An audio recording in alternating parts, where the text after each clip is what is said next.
everyone. So today what we want to discuss in this lesson is basically the provision from the Europe and from the regulation for the serviceability limit states of timber structures.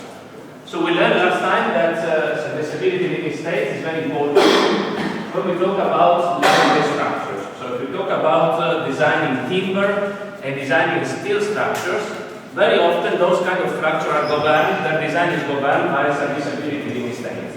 So we need to, it's not like for reinforced concrete where, if you remember, in most cases the design was governed by alternative state. Instead here, very often we will have that the most critical, if you want, design criterion will be serviceability limit state. When we talk about serviceability limit state, we talk about deflection control and vibration control. Now we're going to talk mostly about deflection control. And we start from this provision taken from the Euro 5. See, there is a chapter talking about limiting values for deflections of beams. So first of all, we have a definition. You see here, there is a plot drawing with some quantities, with the definition of some quantities. You see there is a WC, is this quantity is called a precamber. Precamber means that in some cases, when the deflection is quite high, what we do in order to limit at least the visual appearance of the deflection, what we do, we tend to basically have this, what is called precamber. In Italian would be a monta, controfreccia. So basically we force the beam, we install the beam with this precamber, such that when the load, at least the gravity load is applied, the beam, rather than deflect, it will just go back to a straight position. Just talking in a simple way. It's something that we do, probably we learn also in design of precast concrete, I think. Sometimes you, sometimes in a precast structure, you actually pre-stress. It's also in order to have this kind of, let's say, precamber. And usually this precamber is the value associated with a quasi-permanent load condition. In other words, you precamber in some way, in such a way that when you apply the load GK plus 0.3Q, then the beams become straight. This is what you do usually in precast concrete. It's not the same here in timber, but just to tell you that it's a similar principle. In order to reduce the final deflection, you may want to precamber the beam. Of course, the problem with precambering beam is that this may cost money.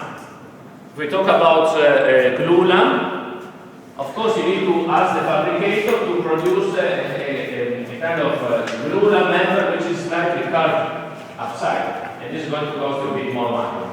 There's always a balance between additional cost and, of course, then the final deflection control. Because if the final deflection is very high, then you have two possibilities. Either you precamber, you spend more money to precamber the beam, or you have to increase the cross section in order to satisfy the final deflection verification. Anyway, this is something sometimes we do with timber, also with steel. So WC is called precamber. It's not always that. Sometimes you may decide as a designer to apply. And then you see there is what we call instantaneous deflection, W-inst. So the instantaneous deflection is basically the deflection, what we can define as the elastic deflection. So we apply the load, we have an elastic deflection, which is also called instantaneous deflection. And then you see, unlike a steel, we have what is called the creep deflection. So the creep deflection is an increase in deflection which is going to occur after the load is being applied. This is going to occur over time. So it will start after the load and will end at the end of the service life.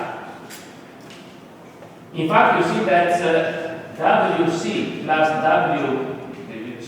W-inst plus W creep, this will give you what is called W final, so the final deflection.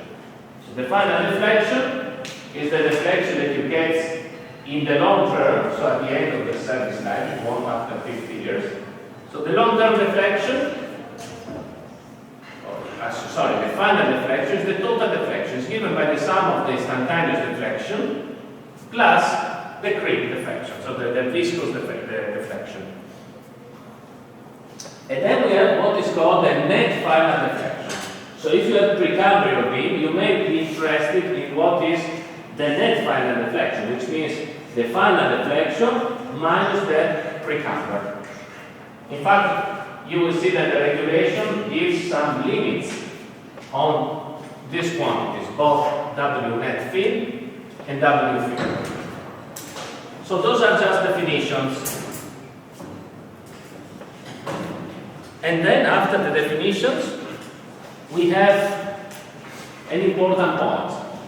Here you can see we talk about how to calculate this component of deflection. So the component of deflection resulting from a combination of actions. Now, which action should be considered when we calculate the deflection? Basically, when we are interested in the total deflection, we always have to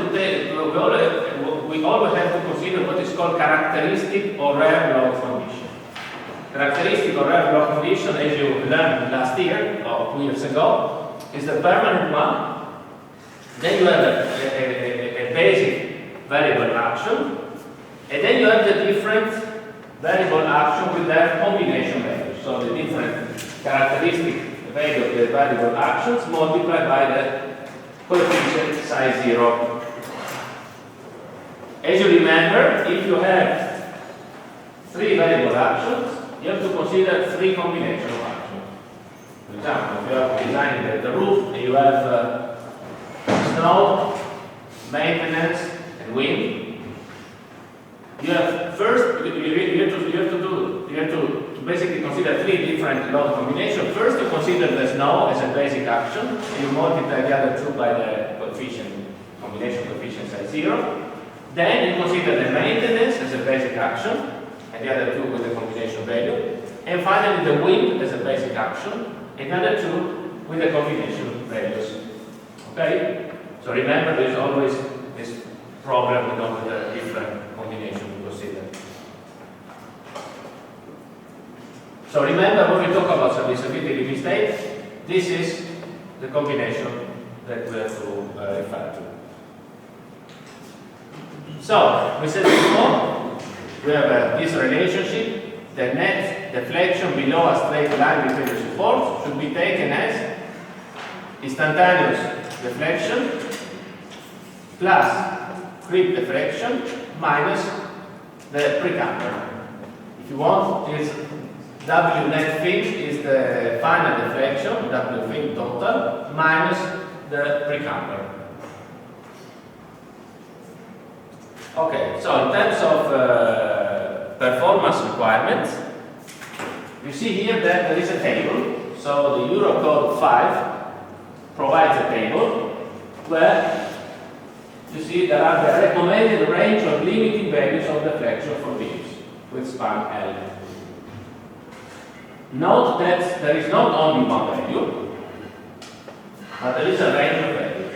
So the Eurocode basically allows the designer to take one value within this range of values.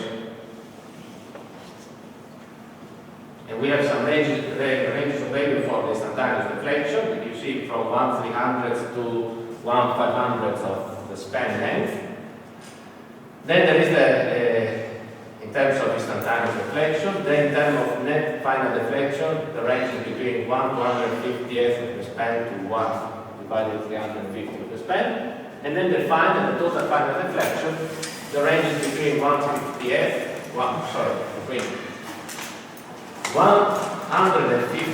of the span and 300th of the span length for beam on 2 supports. The reason why for serviceability limit state there is not one specific value is that, as you remember, serviceability limit state is not really a real strictly mandatory performance criteria. Serviceability limit state in some way is depends on what is the choice of the client. So the client may decide that it doesn't want to see any deflection, want to have a more performing structure. In this case, he is going to ask for the most limiting value. Or it may release this kind of limiting value there. For example, because you are on a roof, the roof is not, no one lives underneath the roof, so they say, okay, in this case, it's not very interested in limiting the deflection, and so he wants to save some money, and for this reason he can choose the less stringent value. So for this reason there is a range rather than the most fixed value. There is also information here saying that information national choice may be found in the national annex. As usual, if you remember, we said that with the Eurocode, we have the European code, and then there are some national annexes. So each country, Europe, should issue a national annex where additional information should be available. So if you look now to what our national annex states, you can see that basically said we use the value of the table. So it doesn't say anything anymore. Just say that we use the value of the table. Just say to be a bit careful about the deformation relationship to the damage that may occur on the non-structural component of our building. Why is that? Because often, as you know, in Italy, we tend to use, for example, timber floor, and above the timber floor, we have some brittle elements, like, for example, partition. We talk about an old building. We an old building, typically we have a timber floor, and then we have some partitions made of brick clay. So, premezzature inforate, for example. So, in this case, of course, we need to limit the deflection because otherwise we will get some cracks out of our partition. Of course, if you design a new timber building, we wouldn't use that. We would just use gypsum plasterboard. So we would just use carbon gesso. In this case, of course, the problem is not that. I mean, it's not, we don't have to limit the deflection because we are concerned about cracks in the gypsum plasterboard because this is not the case. So again, it's just a matter of the designer. If you know, for example, you are designing a timber floor, you know that above this timber floor you will put some partition made of glass, for example, very brittle material. In this case, you may want to take the most limiting values here. Or if you know that anyway there will be kind of brittle material above, for example, for some reason you want to use again this brick partitions, then it's better that you take the most stringent values because otherwise you may have some cracks out of that. Instead, if this is not the case, you can take the less stringent value. Okay? So this the choice here. It's a matter of agreement between the client and the designer. This is in general. When we talk about serviceability in this state, particularly in this case. Now, if you look at our regulations, the technical regulation for construction 2018, if you look inside, you won't find any deflection limits for timber beams. You will find only some deflection limits for steel beams. There is a table giving some limits for steel beams. These limits that you can find for steel beams are not very conservative. We could say that they are in some way they are close to the less stringent values that you can find in this table. So these limits for steel beams are not very conservative.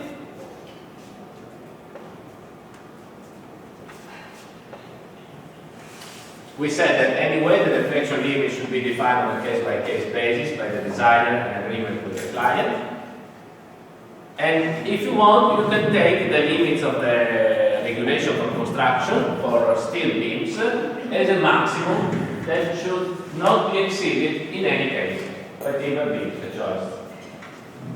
Why I'm saying that? Because basically there is no reason why in general the limits of deflection on timber timber beam should be different of the limit of the deflection of a steel.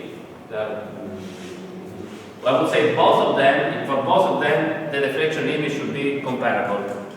So the idea is that since the technical regulation for construction provides limits in a table for steel, when we design the timber, you can use the same limits in the end. Just keep in mind that those limits are not very stringent, are basically corresponding to the less stringent value that I showed before in the Euro file. If you look at the technical regulation for construction, this law of 2018, you will find that this regulation for steel beam prescribes 2 checks. So the first check is the check on the instantaneous deflection, and the second check is a check on the net final deflection. So what we defined before as instantaneous deflection and as net final deflection. The instantaneous deflection is calculated for a load condition which is slightly different from the load condition that I showed before, the characteristic load condition. What's the most important difference? The most important difference, you can see here, is that when we calculate instantaneous deflection, we need to refer only to the variable parts of the characteristic load condition. So we take into account only the variable load. We don't consider the permanent load when evaluating the instantaneous deflection. Instead, when evaluating the final net deflection, there we consider the whole combination, the whole characteristic or load condition. In terms of definition, the instantaneous deflection and the net final deflection are the same definition as we gave before, talking about the Eurocode. And of course, then we have 2 different limits. There are 2 different limits because in one case, we want to limit the instantaneous deflection. In another case, we need to limit the final net deflection. Why there are, in your opinion, 2 limits there? So why we may be interested in limiting the instantaneous deflection and then we have another limit of the final deflection? What do you think? What could be the reason for this? So the instantaneous deflection is the deflection. First of all, you see the instantaneous deflection is the instantaneous deflection related basically to the value. So in the end, you may be interested that your floor, for example, when some people go inside a room, you may be interested that when they go inside, the beam will not affect too much. Because this is, people going inside, outside, so this kind of, if the beam every time someone goes inside, outside affects too much, you may have really problem underneath. Cracks and so on. So this could be a first criteria about deflection, instantaneous deflection for the variable load. And then of course another criterion is what will be the total deflection in the long term after 50 years. Because you may have a structure that is sufficiently, I would say, stable or stiff under the variable load, but instead, if, for example, in this case, you have an important, significant creep deformation, you may end up having a completely carved beam after 50 years, which is not very nice. So for this reason, it's important that both checks are satisfied. And this is why the regulation, the Italian regulation, also the European regulation, in this case the Italian regulation, asks to satisfy both kinds of deflection checks. So this is the table that you can find, which is basically this is the permeability flexibility limit for for floors. It is in the steel chapter. It is not in the timber chapter. It's the steel chapter, but there is no reason why those limits should not be applied, if those limits should be applied for steel, then they should also be applied for timber. There's no reason why for timber they shouldn't be applied. We said that there are the first limit on the net final deflection, the second one on the instantaneous deflection. You can see that the limit on the net final deflection is a little bit less stringent than the one on the instantaneous deflection.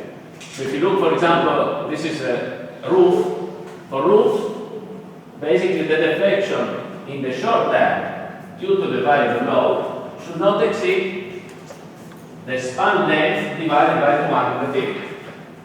While instead, the net final deflection, so the deflection after 50 years, net without the recamber, should not exceed the length divided, the span divided by 1. Just to give some numbers, if you have, for example, let's say you have a typical floor span of 6 meters, so 6 meters, if you are designing a roof, so the instantaneous deflection should be 6 meters less than 6 meters divided by 250. So 600 divided by 250, if you can do this calculation, you should have 2 point something. Just a moment. 2.4, what is it? 2 point. Yeah, quindi 24 millimeters. So on 6 meter span, roof, maximum deflection, instantaneous deflection due to the variable load, for example due to the snow, should not exceed 24 millimeters. While instead in the long term, this means the deflection after 50 years due to all the loads, so permanent plus snow, should not exceed 600 divided by 200 is 30 millimeters. So usually the second, this one, is by far the more critical than the other one, unless you have very heavy variable load. Okay? So if you're talking about roofs and floors, usually this one is the most critical. The most critical, but you have to perform both, of course. Instead, if you see for a floor, the instantaneous, the maximum deflection should not exceed 20 millimeters. So before it was 24, now it's 20. Instead, the long term, rather than 30, becomes 24. Okay? And then, of course, if you have, you see, floors sustaining brittle materials. This one is floors or roof with brittle structure, brittle material above. For example, as I was saying before, a brick partition. In this case, you see the long-term deflection is the same. But, like I was telling you before, in this case, the variable load, loading and unloading, may produce some cracks in your brittle structure. So, for this reason, rather than the span length divided by 300, you should consider the span length divided by 350 for the instantaneous load. Sorry, for the variable load, which would be something something below 20 millimeters, like 17 millimeters. So we are more stringent here. Then, of course, if you have a floor supporting a column, which is something we should never do well. So to have a floor supporting a column, something we should avoid, particularly for an earthquake-prone region. Okay. Anyway, in some cases we might have to do, particularly if we have some important or very stringent requirement from the architect. In this case, you see, you have to reduce to, for example, 600 divided by 500 would be something like 12 millimeters maximum under variable load, and 600 divided by 400 would be something like 15 millimeters maximum. So, again, talking about limits for serviceability instead of deflection, in general, the matter is not a stringent regulation. The matter in some way should be discussed between the designer and the client. So this table here, again just to summarize, provides the limit value from the Italian regulation for steel and can be also, may be applied also for timber. Just remember those values are not very stringent, I would say. Particularly the first three here. So if you are concerned if you have some brittle materials above others, please use more stringent, more conservative value, just to avoid any kind of problem later. Okay, so now we understood how to calculate, if you want, the maximum limit of the deflection, and now we need to understand how to calculate the deflection. So, how to calculate the deflection of a timber beam? We have two things to solve. There's two problems to solve. First problem, how to calculate the instantaneous deflection. And second problem, how to calculate the peak deflection. Now, talking about the instantaneous deflection, you should be able, I would say without particular problem, to calculate the instantaneous deflection of any beam, I would say. Particularly because now we are talking about a timber beam. It's a beam, in the end we say it's a homogeneous structure with elastic behavior. So we can apply the theory that you learn in mechanics of structures, cioè costruzione statica. So, for example, for a simply supported beam, you find out some equation and some formula to calculate the instantaneous deflection. So, for a simply supported beam subjected to a uniformly distributed load, the instantaneous deflection, note that I have here a subscript m, just to remind us that this is the flexural deflection. So the deflection due to the bending moment deformation. Deflection due to the bending moment deformation is 5 divided by 384 times the UDL, uniformly distributed load, times the span length to the power of 4, divided by Young modulus of wood, and second moment of area of our cross section, which in most cases would be a rectangle. A rectangle with breadth B and depth D. Okay?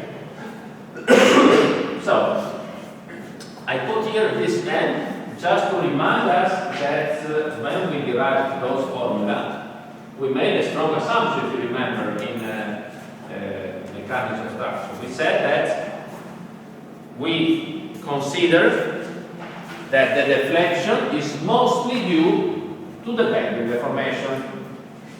Okay? But strictly speaking, if you remember, there was also another component of deflection, right? The timber beam. Sorry, in a beam out of the decimal problem. Which were the two components of deflection? In a general beam, cylindrical beam, made of homogeneous tropic material. So there was the bending deflection, then there was the shear deflection. There was also shear deflection, right? But after deriving the equation for the deflection due to the shear, the colleague teaching structural mechanics told you from now on just forget about the shear. It takes always into consideration mostly the bending deflection. Why was that?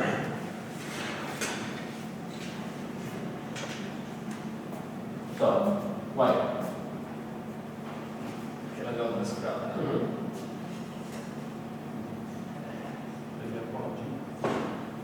What does it mean for the support?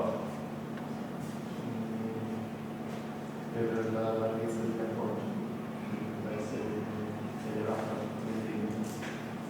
No, we're just saying that we forgot. But no, my question was another thing. I was not saying why should we consider the shear deformation timber. I was asking why did you ignore the shear deformation in the course of mechanics of structures? After deriving the equation, I'm fairly sure that the colleague would have told you that between the two components, the most important one by far is the flexural load. In fact, when you calculate the deflection, you probably remember by heart this formula here. You don't remember the shear component. Why is that? Because on a short beam, the most important component for a small beam. Alright, for a short beam, can be shown for a short beam, the shear component is more important. But I wouldn't say the most important, because if it was the most important, then you would have learned also by heart another formula here, taking into account the shear information. But instead you don't know for sure this other formula taking into account shear, right? So why was that? So why was the shear deformation ignored after being derived in mechanical structure when calculating then the deflection adaptation? You remember why it was not so important? That was not so important because if you remember in the December problem, the basic hypothesis was okay, elastic material like timber, homogeneous, and then isotropic. For an isotropic material, there is a relationship between G and E. So G is equal to E divided by 2 plus μ.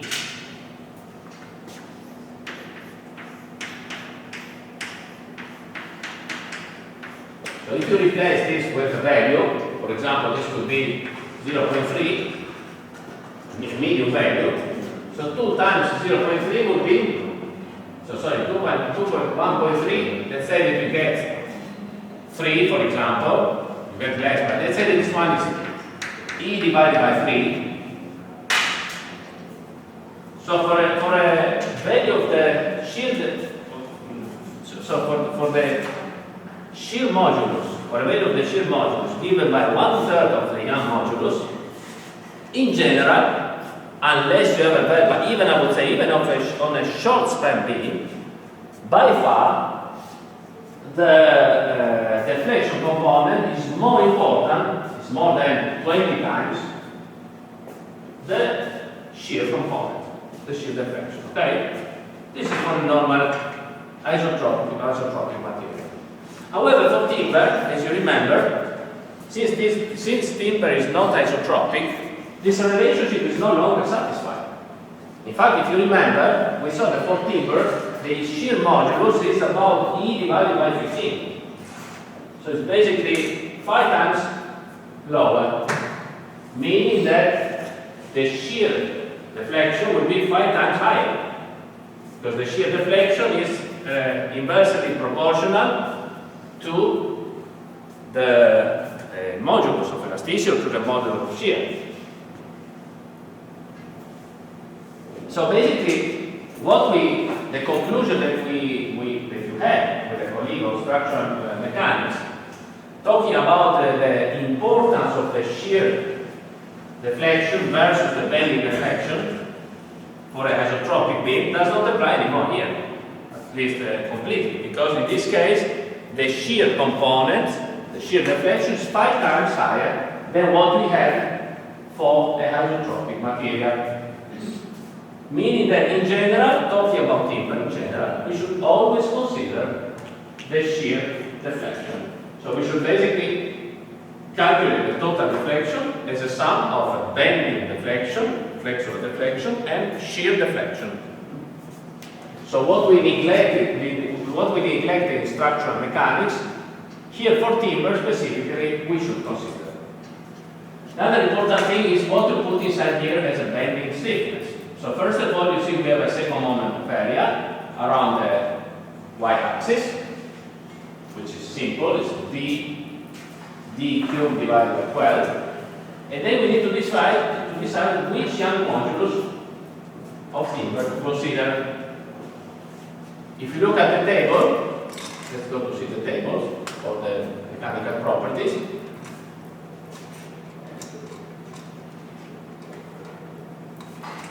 Stiffness problem, you see we have a mean module of elasticity parallel bending, 5th percentile module of elasticity parallel bending, mean module of elasticity perpendicular, and mean shear module. So which value of E should we consider when calculating the deflection here? If you remember, we already mentioned last time, the characteristic module of elasticity will be used only for ultimate limit state verification. Since now we are talking about serviceability limit state verification, we have to use the mean module of elasticity parallel to the grain. when calculating the deflection, we are going to use the mean module of elasticity parallel to the grain in bending. And then you see that in the same table you have also the mean shear modulus that will be used to calculate the shear deflection. So the deflection due to shear, depending of course on the strength class of the beam that you are using. So if we go back now,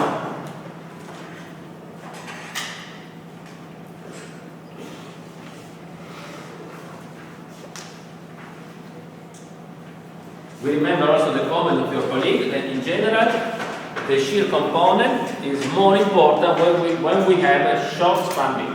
So short span and high depth. Why is the shear deflection more important for short span and deep beam? Well, let's have a look to the formula. First of all, if you look back to your notes when you studied mechanics of structures, you will find out that the instantaneous deflection due to shear is given by a formula like this. So K, which is a shear factor, divided by GA. So G is the shear modulus and A is the cross-sectional area, times a bending moment. So GA divided by P is also known as a shear stiffness. So EI flexural stiffness, GA divided by P is the shear stiffness. T we say that is the shear factor, it's 1.2 for rectangular cross section, so this is the value that we need. A is the cross sectional area. And the bending moment, for example, for a simple supported beam, the bending moment is QL squared divided by 8. So in the end, if we want to compare the two formulas, on circular cross sections, what is the value of the shear factor? we need to find out, I don't remember by now, we need on the table. Because this kind of, if you remember from mechanical structure, this factor here comes from a kind of approximate relationship that you use when you calculate the shear.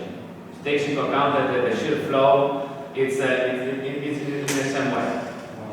But is higher or? I don't know, to be honest. Because it's not Just to be honest. yes.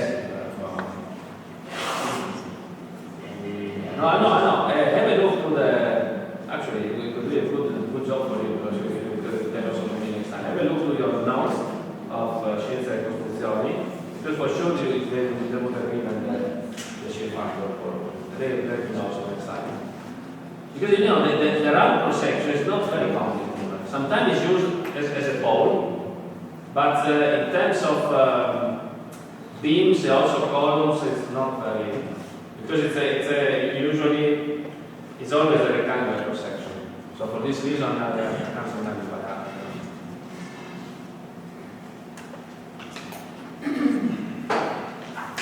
So if you compare now the two formulas,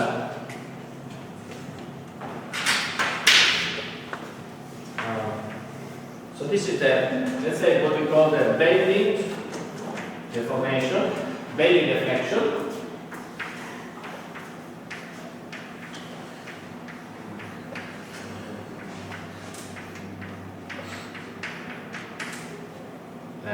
Y, and then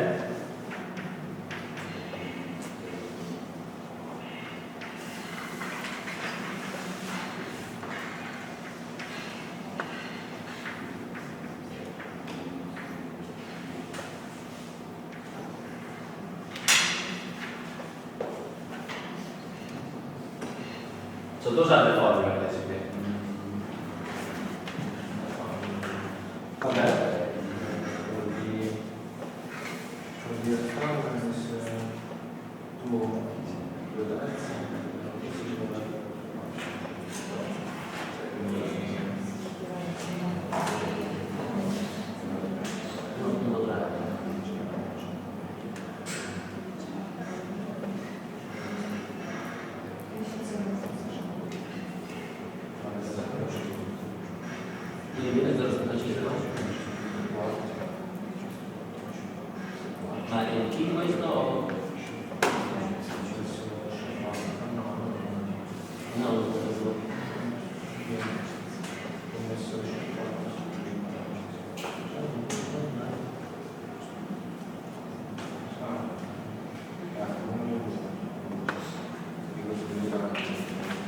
L 1.2, 1.1, so 0.48, okay.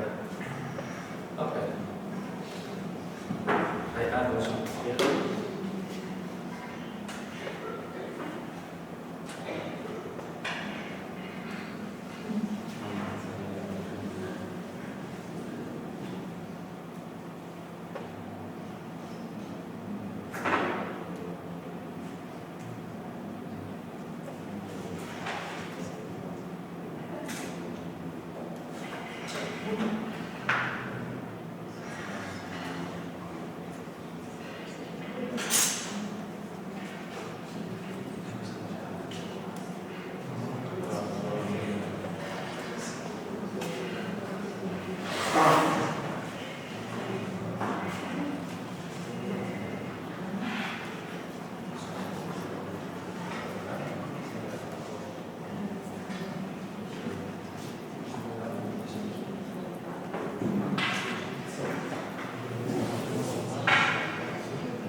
Shear stiffness.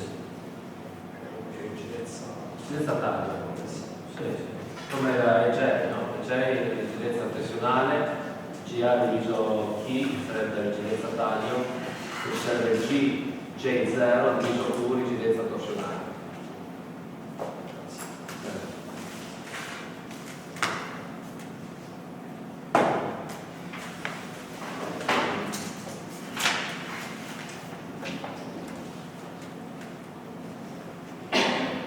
Okay, so here you see the comparison between the two formula.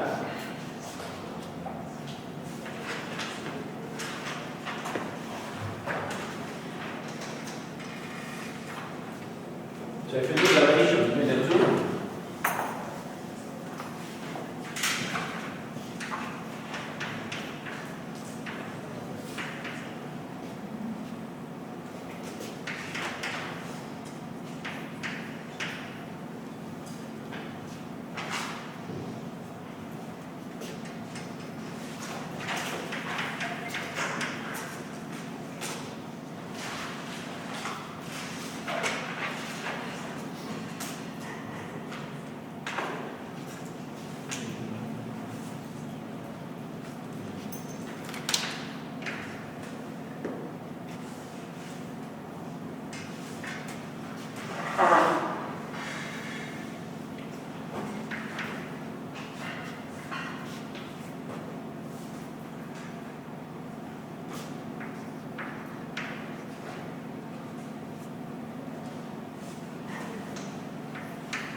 so if you do the ratio between the two formulas, this is what we get, more or less. Because of course the 2Q cancels out.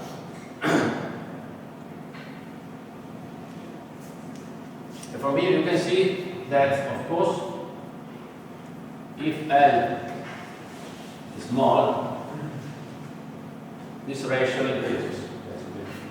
So as we said before, the shear deflection is important for shocking.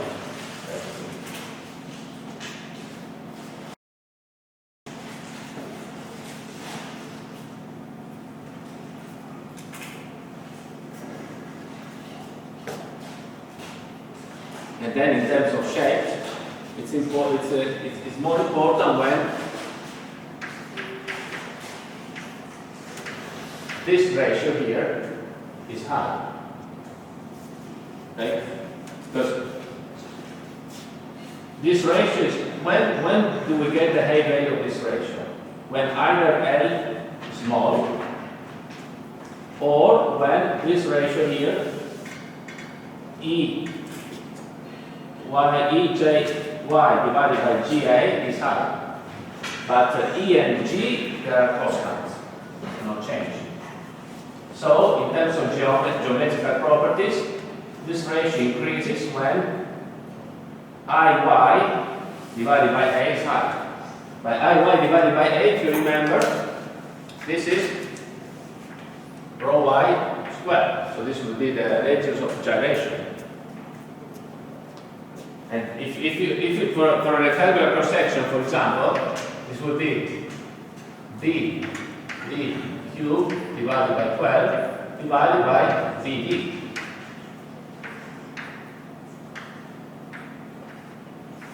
So d squared divided by 12. So again, you see, this is high when d is high. So when we have a beam which is very high and short, which is what you actually learned already in mechanical structure, because before you told me that shear deflection is important when you have a short beam and very deep. And this you can see very easily from here, because in the end, you see here you have this one, and you would have also, I mean, if you consider this ratio here, so NT divided by NM is proportional to this ratio.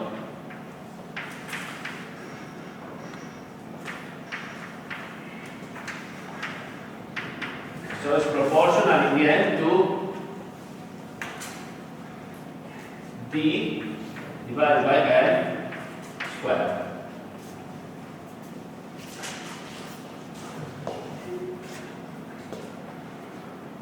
So the deeper the beam and the shorter the beam, the higher the ratio.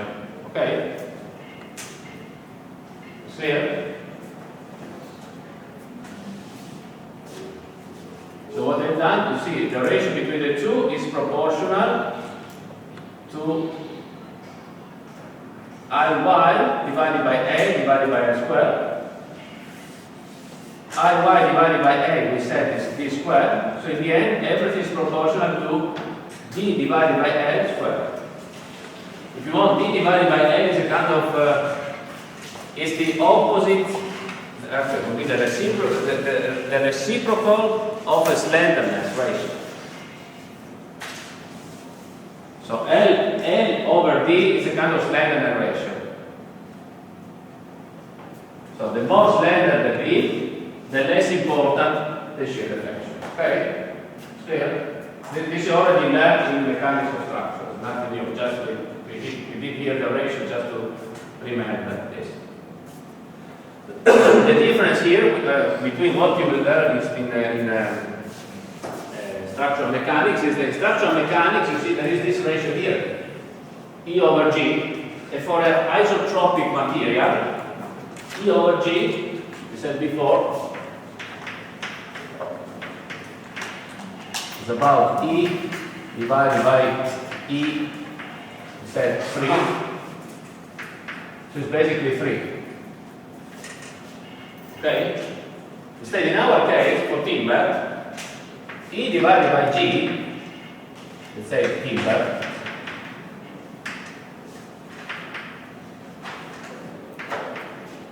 E divided by, let's say 15 or 16. So in the end, it's 15. So in our case, for timber, this ratio here is 5 times higher than for isotropic material. Okay? That's why for timber we should always consider also the shear deflection. Always keeping in mind anyway that the shear deflection is important when you have beams with very high ratio between D and L.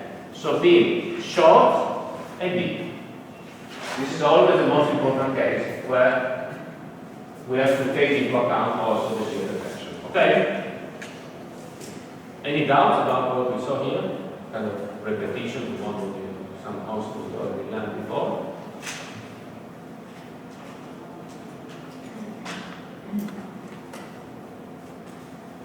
Okay. So now we know how to calculate instantaneous deflection. So we can do the first check if you remember. Instantaneous deflection due to the variable load only shall not exceed a certain limit. But then we need to calculate the non-standard deflection. We need to calculate the final deflection to perform the other verification. Non-standard total deflection, total net deflection, not larger than length divided by 200, for example. So after we calculate now the long-term deflection, the total deflection. To calculate the total deflection, we need to account also for creep of timber. So, since we said last time that as an approximation, we always consider timber as a viscoelastic material, like concrete, meaning that if we double the log level, also the deflection, the instantaneous deflection, but also the non-time deflection will double, then we can use this relationship here. So final deflection is equal to instantaneous deflection times 1 plus the creep coefficient of timber that we were doing for concrete. The difference between concrete and timber is that for concrete, if you remember well, the creep coefficient of concrete, let's call it Tc, was a function of T0, the time of the load application measured from the concrete quarry, and the time T when we want to assess the long-term deflection. Usually we're interested here to the end of the service life. So we often say infinite, but infinite is not a technical value. No? If you want to put a number, which number would you put for the point where to calculate the long-term deflection? 50 years. Strictly speaking, it depends on the class of the structure. For a normal structure, it's 50 years. For a strategic structure, it's 100 years. Anyway, here we are talking about, let's say, 50 years. Okay, instead we said for timber, the creep coefficient depends only on the final time. And again, also for timber, we will be interested in the final value. Why am I interested in the final value? Because the creep function, as you remember, the creep function is an increasing function. So initially, you start from 0, they increase, and then of course this curve keeps increasing, and for this reason, if the verification is satisfied after 50 years, it will also be satisfied before at any point, because it's just an increasing function. For this reason, we always check the deflection at the end of the service life, 50 years. Okay?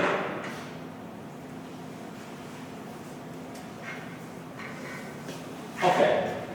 So the creep coefficient of timber at the end of the service life, 50 years, is denoted not by phi, but by kf. And this value of kf, coefficient of deformation, is stable in the Eurocode 5, but also in the Italian national regulation, depending on the service class. Do you remember what was the service class we discussed last week?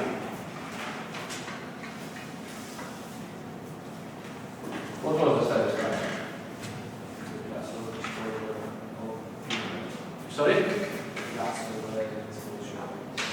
Kind of class of exposure, even though the class of exposure was slightly different, was for durability, probably if you remember, reinforced concrete. But in this case, in some way, is related to more than to the chemical compound.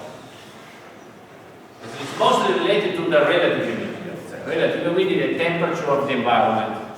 Okay? And we have all the different possibilities were grouped into 3 classes: service class 1, service class 2, and service class 3, corresponding to increasing value of relative humidity, environmental relative humidity, and increasing value of moisture content. So you have a table like this: material, and then service class 1, 2, and 3.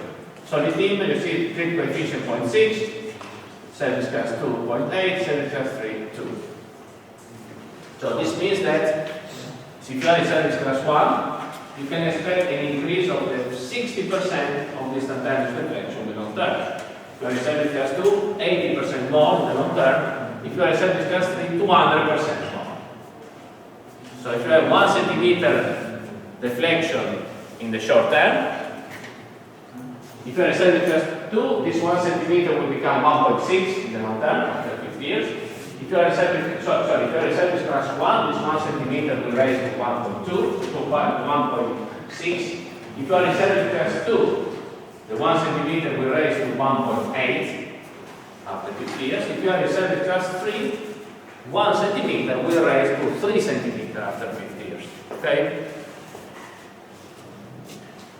Just keep in mind that for timber which is installed at or near its fiber saturation point, if you remember it's about 30% of moisture content, and which is likely to dry out under load, the values of K-depth should be increased by 1. Meaning that if you are installing green timber, so timber which has not been dried,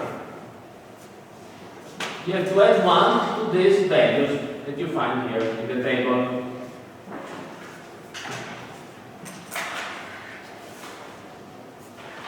So, this is based on the results of some experimental tests that were carried out in the literature. So, if you use dry timber with initial moisture content of 80%, K-depth is 0.8, 80% more, service class 2. You have an increasing curve over time of the deflection in this way. Instead, if the same timber you see was not dry, but it had an initial moisture content close to the fiber saturation point, 30%, then you see you have initially, during the drying period, a very steep increase of deflection, and then you get more or less the final situation. So in this case, you have to add 1. So in this case, the K-depth, in the lower case, K-depth is 0.8. In the higher case, K-depth is 1.8, so we need to add this 1 initially for service class 2.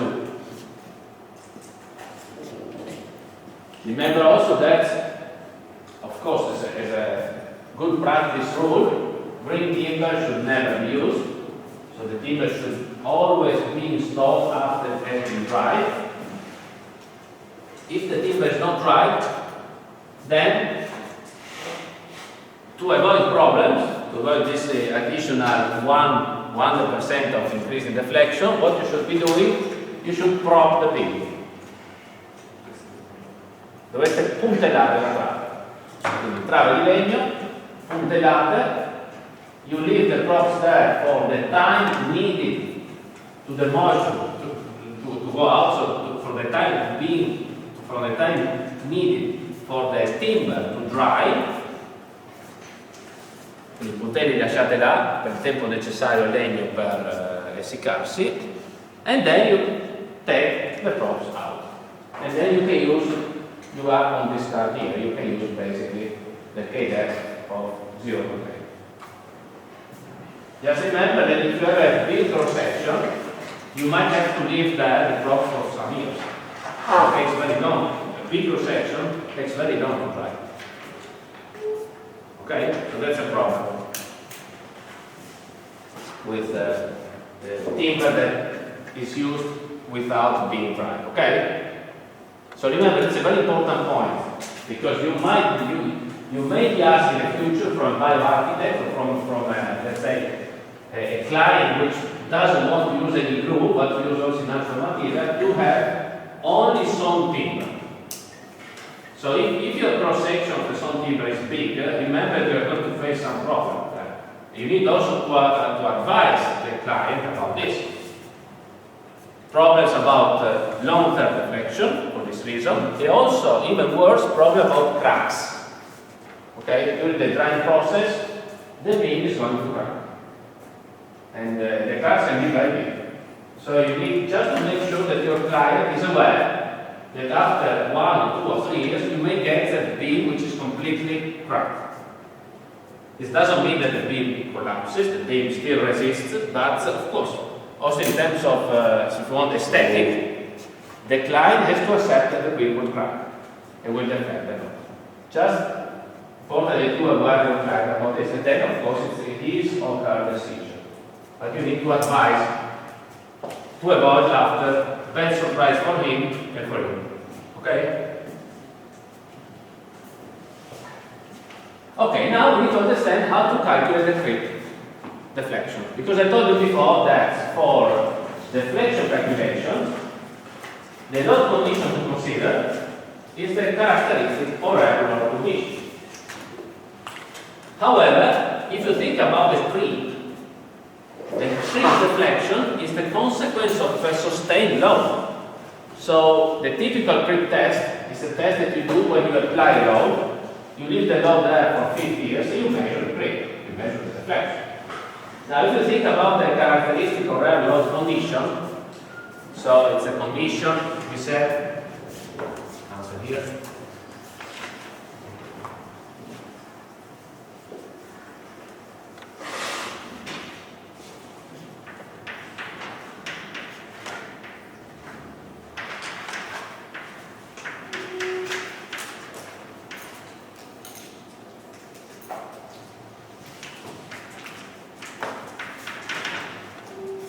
So, is this load condition going to be applied for 50 years continuously on the structure?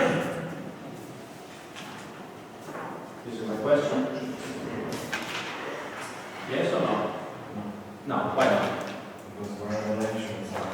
Because, yes, GK, we could say yes, this is going to be applied for 50 years, but what about QK and psi 0 QK2? They're not always applied, of course, because like today in this room, for example, there's not many people inside here, so today we have only the set weight here, and then a little bit of QK, just a bit of QK related to the weight of the desks and then just the people. So today we will be far away from this load condition here. So today, in terms of creep, only the permanent load is important, and only one part of one variable load.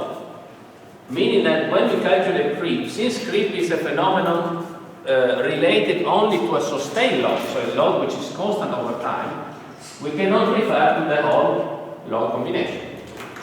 We need to consider only one part of the characteristic load combination. Which part?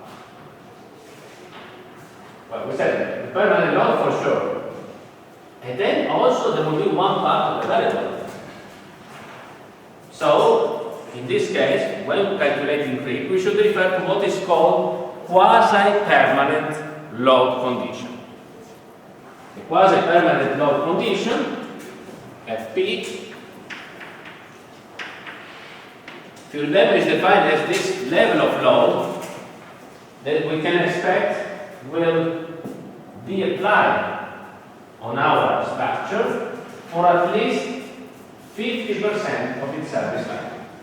So if this load is due to stay here for 50 years, the quasi-permanent load condition is this level of load that should be applied on the structure for at least 25 years.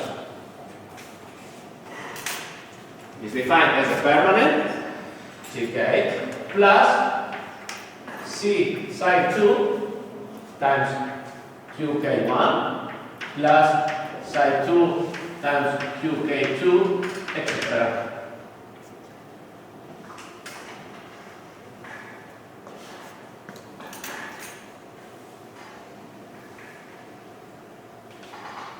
Okay?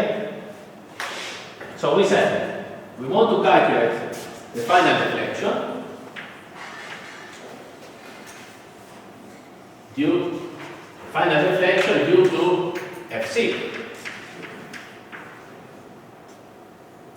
But when we say final deflection due to FC, we need to keep in mind that this FC characteristic load is not going to have to be applied for the whole 50 years. So the final deflection due to FC will be the instantaneous deflection due to FC. Instantaneous.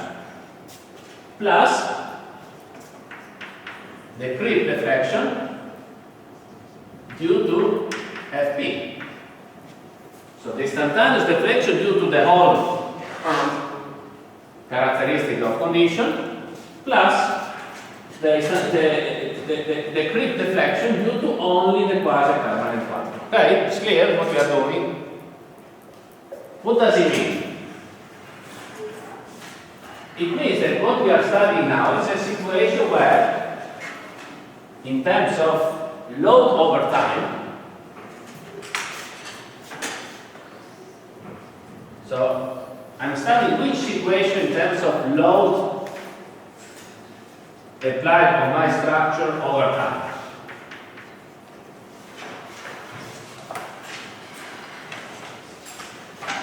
I'm doing something like this. I'm saying, okay, I'm applying instantaneously my load, Fc,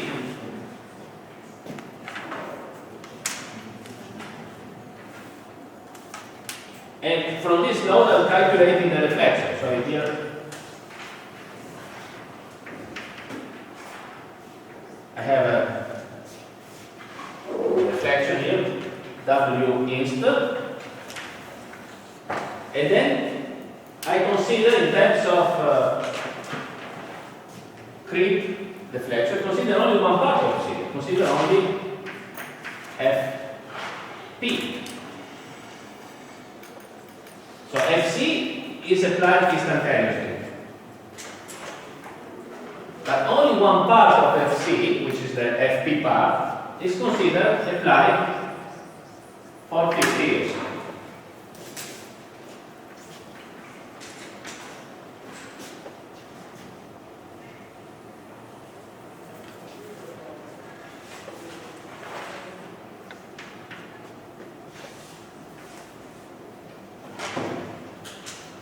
Okay?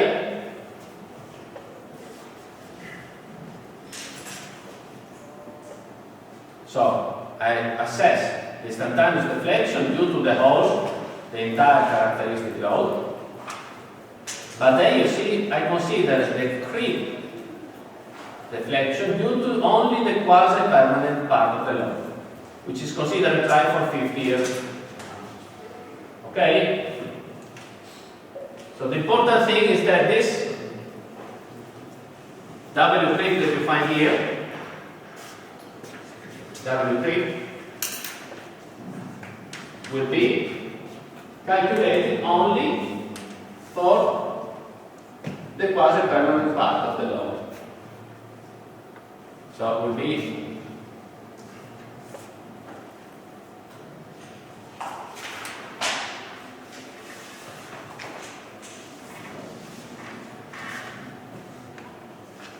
let's say this W creep is only calculated as a function of Fp.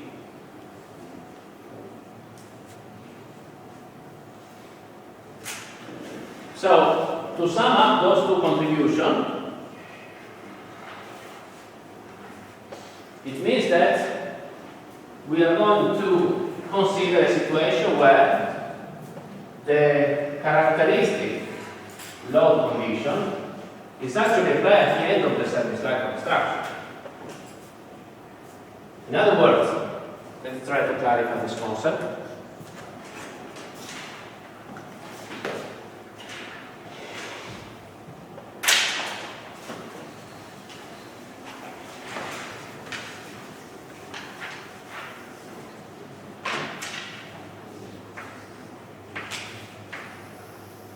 What I actually consider is a history of load given by this. I assume that I have quasi-permanent load condition applied for 50 years.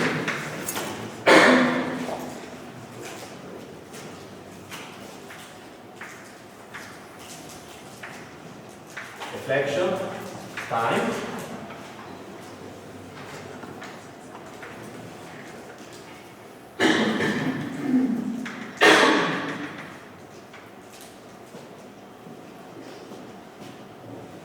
So, here we get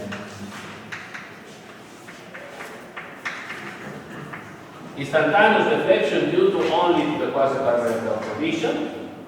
Then here I have this W creep due to only FP.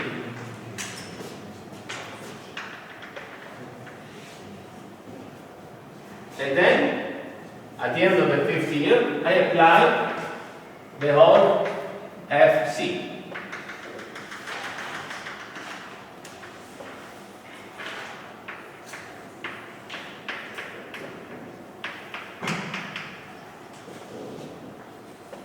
And when I apply the whole FC, I have an increase, an elastic increase in deflection, which is given by W inst of FC minus FP. So in the end, this is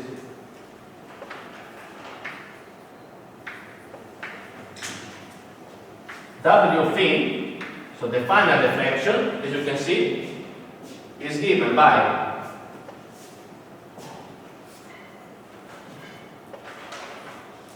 W instantaneous due to FC plus W creep due to FP. It's the same, as you can see, the figure is the same as having the final deflection given by the sum of the instantaneous deflection due to FP plus the instantaneous deflection due to FC minus FP plus the creep deflection due to FP. So let's now comment a little bit of this kind of formula that we wrote down here. So we started from here basically. We said that the final deflection due to the total characteristic law combination is the sum of the instantaneous deflection due to the characteristic law combination plus the creep deflection due to only the quasi-permanent one. Now this total value of deflection corresponds to which history of law? So the history of law would be basically that I apply immediately the quasi-permanent load combination and measure instantaneously one deflection, which is instantaneous deflection due to FP. Then I need the load there for 50 years, because this is a quasi-permanent load condition. So the load is left there for 50 years, and I have an increase in deflection. This increase in deflection is W creep of FP. And if you want this one, W creep of FP, you can write here, W creep FP is equal to W instantaneous deflection due to FP multiplied by 1 plus K def. Okay? This is because timber is a viscoelastic material. So viscoelastic material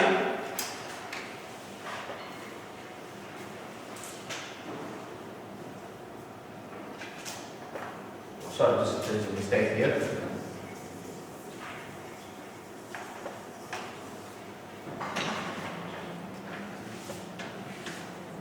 This is the right formula. So the creep deflection, so only the creep deflection is obtained by multiplying the instantaneous deflection times K the viscous coefficient. Okay?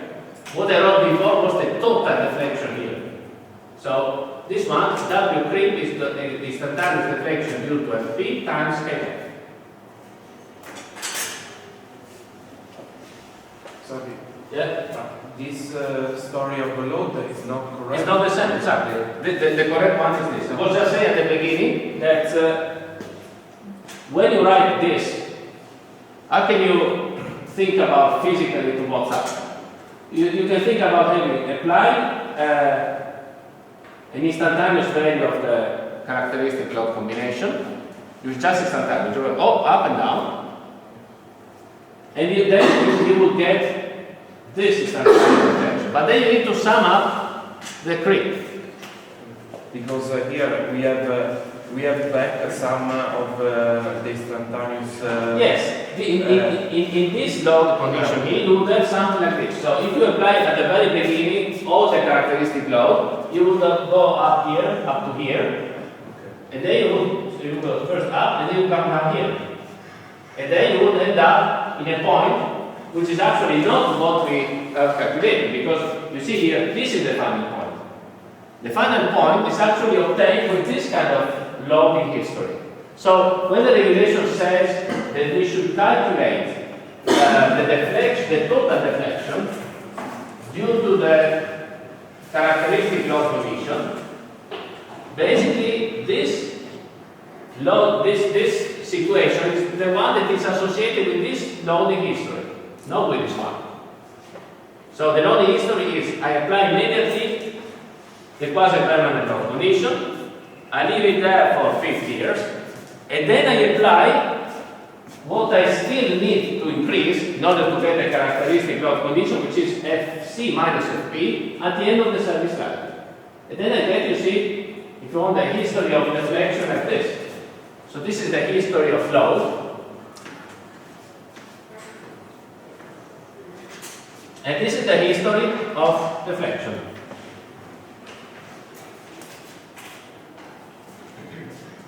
If I had been applying the Fc immediately at the very beginning, my history of load would have been something like this.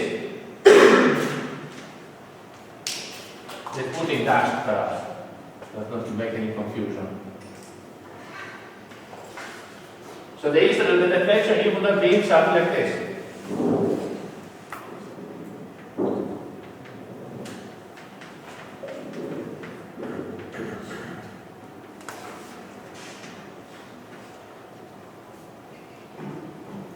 And of course you see that the total deflection would have been less than the final one, because we are missing out the creep component. Because the creep component is increasing over time. You can get the maximum of the creep component only at the end of the service life. So the worst case scenario is where we assume that our characteristic load will be applied right at the end of the service life after the creep due to the quasi-permanent part has fully developed. Okay? It's clear this one. There's a bit, maybe it may seem a little bit awkward, so please try to think if it's clear what we are doing. Otherwise, we can repeat. Because after we have to do some couple of derivation formulas, but the important thing is to understand here the concept.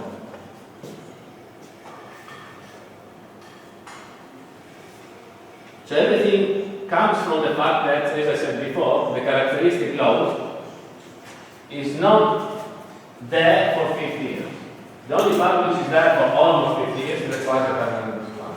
Since creep depends only on sustained load, then we need to calculate creep only under a part of the characteristic load, the quasi-permanent part. Meaning that when we calculate the final deflection with this formula, we assume that we follow a load path like this to get to load deformation like this, to the final deflection. Okay? So here you see how we can express the quasi-permanent load condition. And we said that the creep deformation due to the quasi-permanent load condition is Kdef, which is the creep coefficient at the end of the service life, times the instantaneous deflection due to the quasi-permanent load. So now to find out the final value of our deflection, we start from this equation here. So total final deflection due to the characteristic load is given by the sum of the instantaneous deflection due to the characteristic load plus the creep deformation. If you want to see here, it's like if we were following this path here, which is different from the others we actually follow. So it's the final deflection is the sum of this component, instantaneous deflection due to Fc, plus the creep. The creep is basically this component here, due only to the quasi-permanent part of the load. Now we can say that the characteristic load can be expressed this way: permanent load plus basic variable action plus the other combination actions.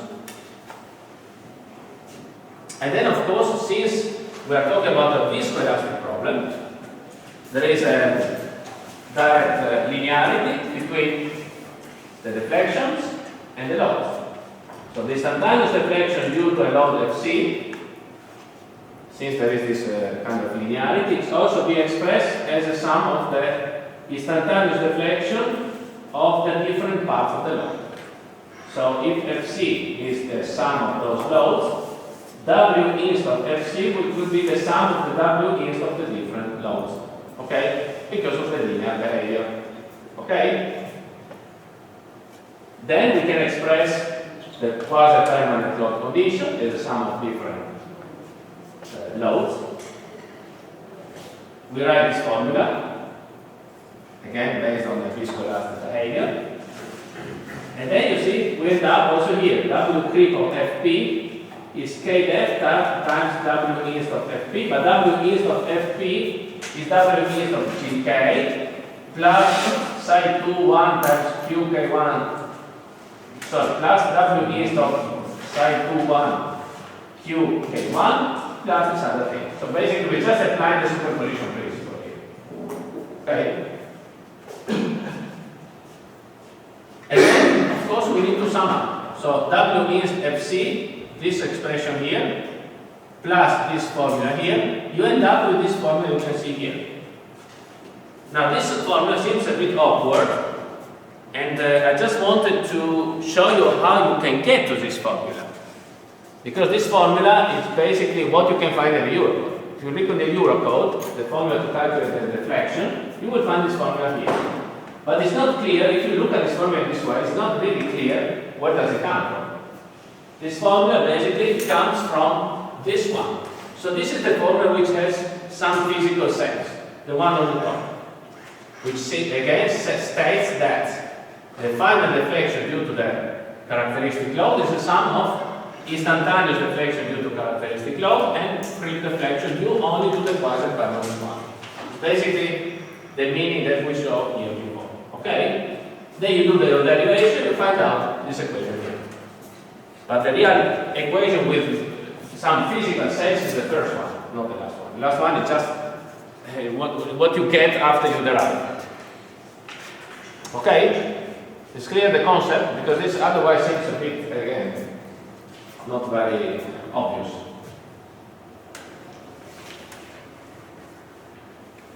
So this is the formula that we are going to use it to calculate the final deflection due to a given structure. Keeping in mind always that when we write down W inst of a load, this means actually the sum of two components. The flexural component of the deflection and the shear component of the deflection. Okay?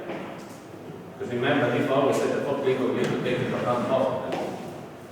Then we multiply by 1 plus the creep coefficient.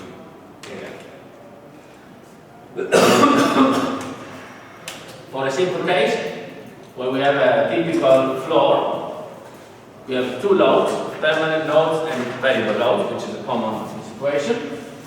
For example, suppose that we are talking about an interior office. We need to consider, we said, two load conditions because we need to do two checks. The first check is about the instantaneous deflection only due to the variable load. And then we need to do the check of the final deflection due to the whole load condition, to the whole characteristic of condition. So the first one will be only the variable load, right? And the second one for the final deflection would be the permanent plus the variable, because we have only one variable, so we don't have any combination value. So instantaneous deflection due to only the variable load. We need to remember it's the sum of two components, bending components and shear components. We just use the formula that we saw before by replacing the load with QK.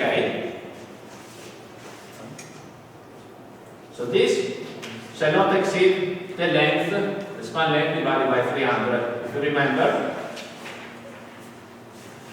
if you are in the case of floors, intermediate floors, the ratio between the instantaneous deflection and the length should not be exceed 1/300. While instead for the final net deflection, this shall not exceed 1/150 of the span length. Second check, final deflection due to the characteristic load condition. The formula is, if you take the formula that we derived before, instantaneous deflection due to GK times 1 plus KDF plus instantaneous deflection due to QK times 1 plus psi 2 KDF. Now, we need to calculate. Of course, then we can replace again W east of GK is the same formula with the QK that replaces, with GK replacing QK, and the other one is here. So now, what we need to do, we need to find out the value of KDF, the value of psi 2, and the value of G and the value of G and E. So, for solid timber, if you are in a floor in indoor condition, which surface class should be used?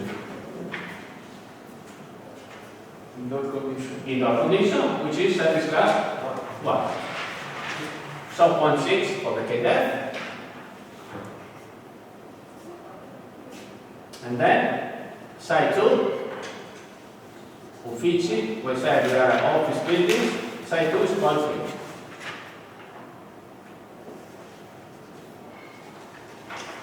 Okay? This is the check we have to do.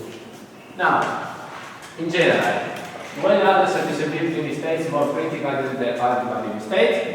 It's very difficult to say a priori, we always need to do both checks, but we can anticipate that for long span beams, usually serviceability limit states are critical. However, be very careful, that we are going to see shortly, perhaps not today, but next week. Be very careful about lateral torsional buckling in general, because very often this is the governing design condition, either buckling or serviceability states. Particularly when you don't have effective restraint across the beam in order to prevent what we have seen as a lateral torsional buckling. Now, I just wanted to give you some tables for preliminary design. It will be useful when you will start with your design. We'll be discussing, we're going to do a single story building with design, first design. So, it will be a warehouse, it will be a swimming pool. So here you can see some possibilities and some tables for guessing, to have a good guess of the size of your structure. So you have first, here a diagram showing the possible span length of different structures. For example, suppose you have to design one beam, one swimming pool with a length of 30 meters. So 30 meters, you take here one line, and you see immediately which system can be used for 30 meters. You can use a laminated arch, 30 meters, because we are inside. Plywood folded plates, when you use plywood folded plates for 30 meter length. Well, strictly speaking, you see you are inside, but you are very close to the limit, so meaning that you are struggling after to do your design. So try to stay inside in the range. You can use shaped trusses like this one. You can use flat trusses again. You see flat trusses, yes, but again very close to the limit, so these flat trusses will be a problem.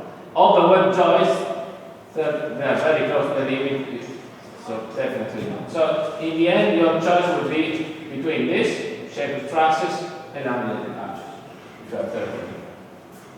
And of course, with these tables, you can choose the right system in order not to be struggling later when you do the checks, and then you can at least guess the size. So for 30 meters, you see, for example, if you use a laminated arch, the depth will be between 1/27th of the length and 1/55th of the length. So if you don't know, you start from a middle value, so the middle between 55 and 27 is something like, let's say, 35 plus 5, 40, more or less. So 1/48th of the length, so 1/48th of 30 meters would be 1 meter. Let's say 1 meter. To me, over 30 meters seems not a lot, but at least you can say you shouldn't go down 1 meter. So you should start from a cross section of 1 meter, not less for sure. For shaped trusses, for example, it's between 1/10 and 1/7. So if it was 1/10, just for the sake of simplicity, it would be 3 meters. So it means that here in between, in the middle, you have at least a 3 meter your arch. So the depth, not of the member, the depth of this truss, the total depth should be at least 3 meters. Okay? So at least you can start with a preliminary design, which is reasonable. Here are the tables, very simple, for simple kind of shapes, for different spacing. And here you can see here, for example, for a prismatic rectangular beam, length between 10 and 35 meters, the depth is between 1/10 to 1/20th of the span.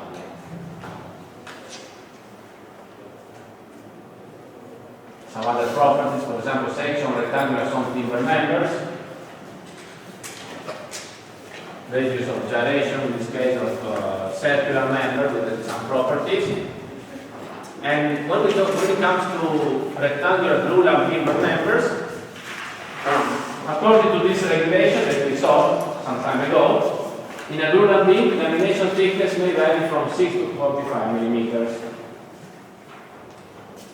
However, we could say that in most cases, the lamination thickness is 40 millimeters.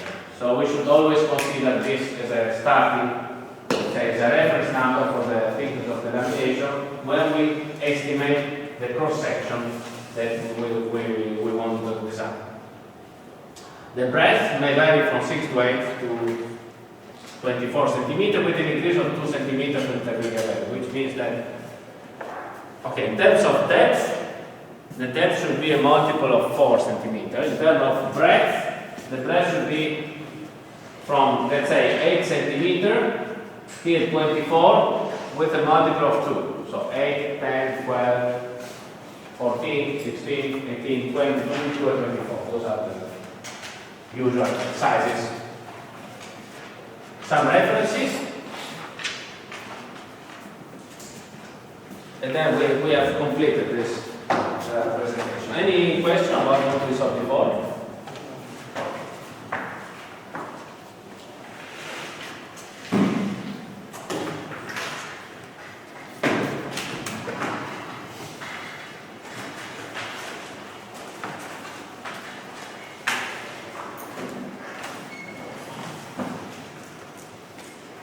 So we just started a few minutes about the work examples, the first application of what we learned so far.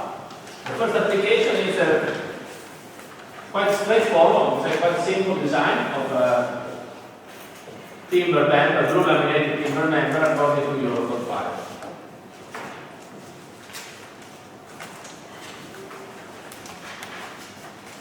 So the idea is that we have to design the main beam supporting the roof of a workshop.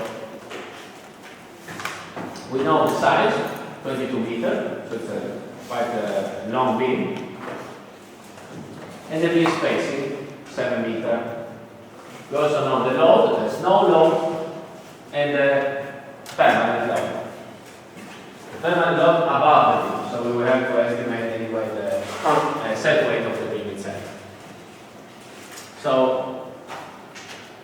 the scheme, as you can see, is a simply supported beam, subjected to the law. And first thing, we need to do a preliminary design. So we need to estimate the size of the beam in order to calculate the self weight. We know that, we just already anticipated, I think, a couple of years ago in the other course, that for a lightweight structure like timber, the self weight is not so important like for a reinforced concrete structure. However, we need always to include it, you can't just ignore it. So first we need to do a preliminary design in order to assess the self weight. To do a preliminary design, we go on this table, we see our configuration, simply supported beam, length between 10 and 35, we have 22, so we are right in between, in the middle. Depth, you see between 1/10 and 1/28 of the span. So I would say we start from the middle point, 1/58 the length. So 1/58 of the length. So 22 meters divided 15 is 146.7 centimeters. We will have to choose one commercial size. One commercial size, we said before, is a multiple of 4, because 4 centimeters is the thickness of the lamination. So the closest multiple of 4 that we can find is 148 centimeters. So we choose a depth of 148 centimeters. Now we need to choose the width or the breadth, the same way to say against. So for the width or for the breadth, we need to remember it's a multiple of 2 between more or less 8 and 24. And here we don't have any indication. We just can perhaps have a look to the fact that in this table, the depth was given for a spacing between 5 and 7.5. In our case, we are close to the 7.5 because the spacing is 7 meters, which is close. So for this reason, we can expect to have our beam should have a breadth which should be closer to the limit of 24 centimeters. So we could say we start from, for example, 18 centimeters. Okay? So in the preliminary design, we always have to do some reasonable assumption, using some engineering judgment. Okay? Of course, if you get the wrong assumption here, later on you will have to change. You have to do one iteration. So if you are not sure, just make some assumptions, some reasonable assumptions, and then you check. So, for example, here we have chosen this cross section 18 by 148 centimeter size. So what do we need to do right now? Once we've chosen the cross section, we need to calculate the set weight, which contributes to the permanent load. Set weight, as you know, will be the volume, will be the weight of the volume divided by the length. So basically it's the cross section, B times H, times the unit weight. So 18 times 148 times the unit weight. How can you evaluate, actually assess the unit weight? Well, if you look at the Italian regulation for construction, you can find this table. We already came across this table when designing your reinforced concrete building 2 years ago, or 1 year ago. You see that here you have also timber. Timber, you have a poplar and spruce here, conifers, between 4 and 6. So if they give you a range between 4 and 6, I tend to use the mean value. I would use just the 5, the mean between 5 kilonewton per the cubic meter.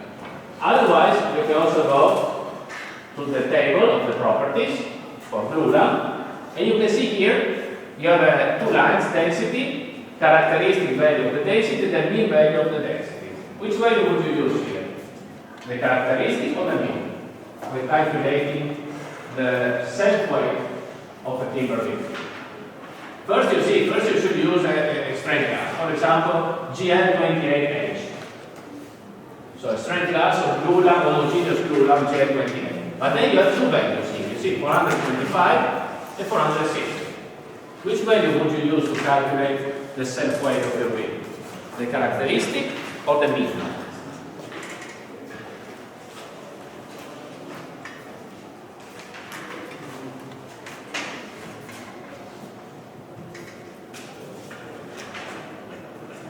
Any idea?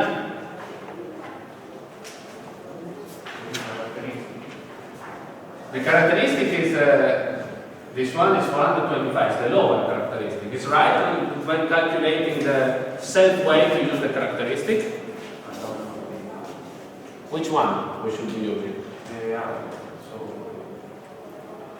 The doubt would be between the upper 5th percentile and the mean.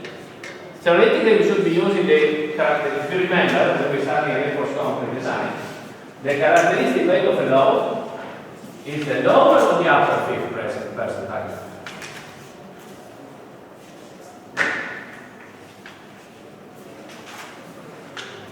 Can you repeat the question? Yes. For a load, when we say I know the characteristic value of the load, but the characteristic value of the load is the lower 5th percentile or the upper 5th percentile. For a load? For a load. For a load, it depends if the action is favorable. Yes. Suppose it's favorable. Favorable. It's favorable. It's favorable. It's unfavorable. It's The upper. superior Yes. The upper percentile. But this one is the upper or the lower percentile? The lower, because it's smaller. So either the regulation should give us an upper 5th percentile, should be higher, and then you could say, okay, use this one.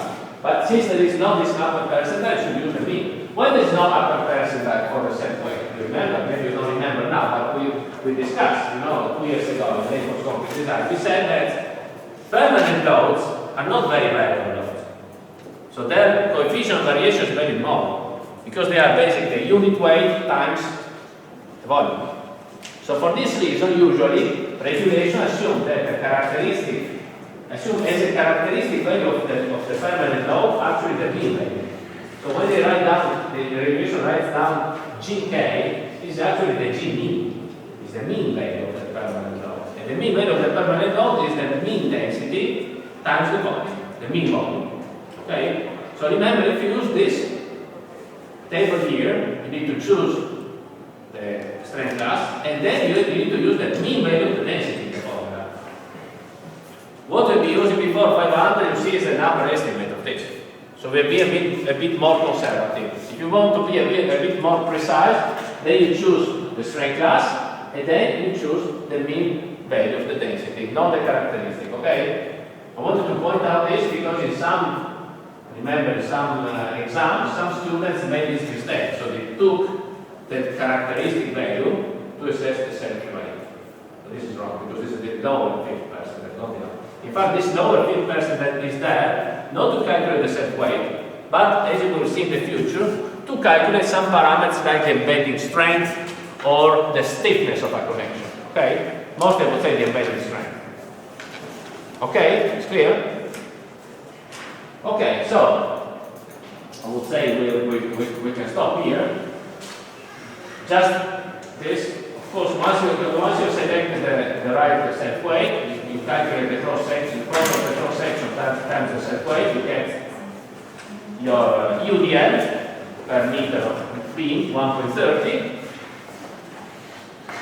And then, if you remember, all the other loads are in kilonewton per square meter, you must multiply by the tributary weight, which is in this case, the tributary weight of the beam is the spacing between the beam. Spacing between the beam was 7 meters, so you multiply 0.525 times 7, you get 3.68.